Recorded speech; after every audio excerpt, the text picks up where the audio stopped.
Hey guys, welcome back to a comment review. Today we are looking at this one from ACOTAR and Fourth Wing. Now we got a lot of, but this is specifically the one I'm picking is the one from Fao on our Discord. So it says, watching the Fourth Ring review before I watched the Iron Flame one, and there was a comment Maria made that I wanted to kind of answer with my anthropologist hat on. She made a comment on the world having indoor plumbing but not firearms. That's a legit thing in history. The earliest indoor plumbing dates back to the Indus River Valley civilization, which formed around 3300 BCE.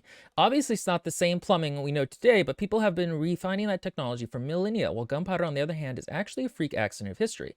It was discovered in China in 800 CE completely by accident as a byproduct of research into possible immortality elixirs and is a highly specific and rather random compound, so the chances of actually creating it are rather astronomically small. It's actually one of the biggest examples of a single event that we can point to as utterly world reshaping that genuinely wouldn't likely have been discovered if it hadn't been the way it was. So a world having developed to even modern level plumbing but not gunpowder is not only plausible, but arguably is more believable in the abstract than our current world. But we just have the bias that one random occurrence happened in our own world. But I sincerely doubt Yaros knew any of this, so it doesn't really make her world building better. That was delightful. I loved learning about that. I didn't know it was that old. That's cool. It ends up people don't like smelling shit. Before I let Maria respond, let the bull out of the cage, I will say that, so this has come up a couple of times, and I think it's interesting because it has to do with realism versus verisimilitude. Verisimilitude in this sense being about something that feels real. So certain things feel real that aren't actually real, and certain things that are real don't feel real. And so this is something where I think you have to go into the book knowing that your intended audience is going to think people back then didn't have toilets. And so if you're going to introduce it, you have to introduce it in a way where the audience will go, oh, okay, they do have toilets, but like, and so one way I would have done this is, for example, like maybe they have a bucket with a ladle that you have to put water in the toilet for. Or maybe there is a bit of a backdrop, or maybe it's just a hole in the floor. Or Farah thinks about how like nice it is to go back to doing this after not doing it in the forest for so long. Or she could even be like, oh wow, this stinks a lot less than the one we have in wherever, and it's slightly more advanced. One of the examples was in These Violent Delights, where we had mentioned that it's really weird that these wealthy Chinese daughters are doing burlesque. And somebody pointed out, like in the comments, that like actually it's just a weird quirk of history that they did actually do that. But again, this is something that going in, I think it would have been better if the character who had spent some time in France would have just even thought like, oh, it's so weird that here it's accepted, but over there it's a thing for slatterns and whores, like sex workers. And so that's a thing I think where like vermicelitude, and this is also again a thing I'm very aware of with A Song of Ice and Fire, which has certain things that are vermicelitude correct, but don't actually make a ton of sense. Like peasant levies were not used as much. A lot of the way his commentary on war is more about Vietnam than it is about actual medieval warfare. And so I think it's that kind of like you kind of have to know what the reader is going to expect is real versus not. I completely agree. And that's most of what my comment in response was going to be, because they're outside of just the toilets, because a couple of people, not just our patron in the Discord, mentioned that, flush, like indoor plumbing, well, out is way more old than firearms. And for me and in retrospect I just used the wrong thing, but there's a lot of things in that story that feel very modern. The main character talks about like atoms in a modern understanding of what an atom is. Now, did the Greeks have a term for atom and talk about atoms in a sense of like the smallest particle of the world? Yes. And again, that this is the verisimilitude versus like the actual realism of it. There's so many things. Having pens that like you like have to refill the ink as like a ballpoint versus refilling. Like, there's so many little things. We have modern hair dyeing. Like people have pink hair, and so there's so many things that just feel so modern. And the way the toilets and the showers work in that story are not how it worked in like when the Romans had indoor plumbing. It just feels bizarrely weird that we have all of these things that feel modern, and then they also have an artillery, but there's no actual firearms. Or like how they are literally the toilet swirls. It's a swirl. Yeah, no, okay, it's a modern toilet. That's what I was going to bring up. I just very vividly remember her vomiting into the toilet, and it's like and I'm like, wait, did she flush it?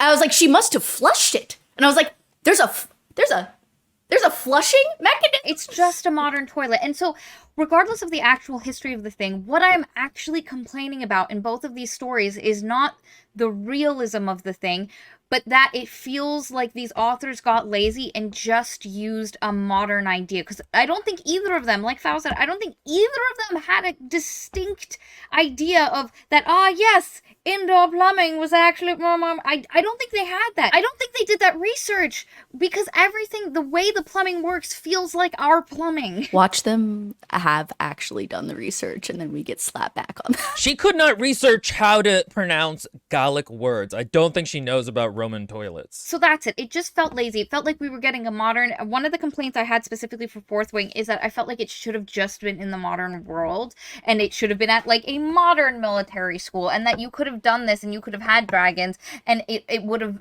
passed just fine and very little would have changed. I stand by that. I also think it just would have been what the authors wanted a bit more. Again, if you think of ACOTAR versus what was the second one? ACOMAF. Like, the one felt way more like it was trying to be in a medieval fairyscape, and then the second one was like, the second was like, never mind, I'd like to be in A townhouse. where people have apartments and and have flushing toilets out of nowhere. We don't get to the toilets and rant. It's just, it felt lazy. That's what I was actually complaining about. It's like a cascade failure thing where the more chips in the wall of what feels like a medieval world or a faux medieval world, the more the other chips in the wall start feeling larger. So like if the rest of the book was very atmospheric and people spoke in like Shakespearean words and we didn't mention tank tops or shorts or baths, then it would be like, oh, okay, this kind of makes, this one element doesn't seem super weird. But once there starts to be a ton, it makes each one worse. And again, I think going in there and like just making it a little bit more like, so the Romans, for example, like to have lines of toilets where they would socialize while doing their business. That's a thing where it's like, okay, they have toilets, but like clearly this is not our world. She wasn't just lazy and putting our world over that world. For most of them, their bathhouses also were communal places. People didn't have their own individual bath or shower. They were big communal places because getting water to a place took more effort than it does now. So people didn't have a bathroom in their own bedroom, or if they did, like there are some castles where they had the drop holes that came out of the side, but then you'd have to like throw some water down, and to fill a personal bathtub in your room, they would have to take water from somewhere else, fill it, and then pour some boiling water into it. And so this is modern indoor plumbing. It's not indoor plumbing that feels legitimate to the rest of the setting. That's the one thing that really got me, was the private bathrooms. I was like, how luxurious are we? This is very like insufficient or like not efficient in this area. But also, as a side note, I also really wanted to point out, because a lot of people will say we nitpick or something like that, right? Well, but that's the problem, right? What Will just said. When there's enough chips in that wall, then the overall aesthetic of what's happening, it looks way more damaged. So that's why the nitpicking happens, because otherwise it's not really all that like noticeable if everything else works so well. I mean, there are plenty of other books we've read where there are problems in it, and we have pointed them out, but they weren't that big of a problem because the rest of it worked just fine. And you'll hear us saying in things where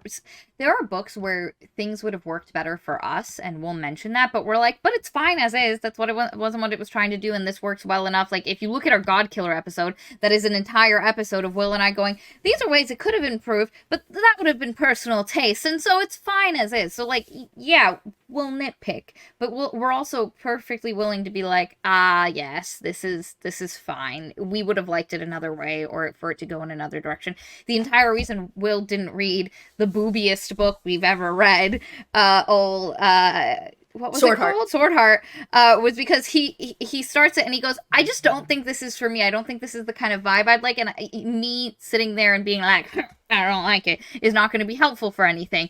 Granted, I think he thought Katie and I would like it more than we did. And I actually think in retrospect, he would have been fine in the video. He would have ripped into it just alongside with us, and it would have been so funny. Listening to you guys' review of it, I think I could have made a lot of good comparisons to Diana Wynne Jones, because she has a similar sort of vibe to her. But I miss the boobs. I hate it. Thanks, I hate it. I don't know why that one book had it, and none of the other fucking books we've read have. Anyway, that's our comment response for this week. Okay, thanks, bye.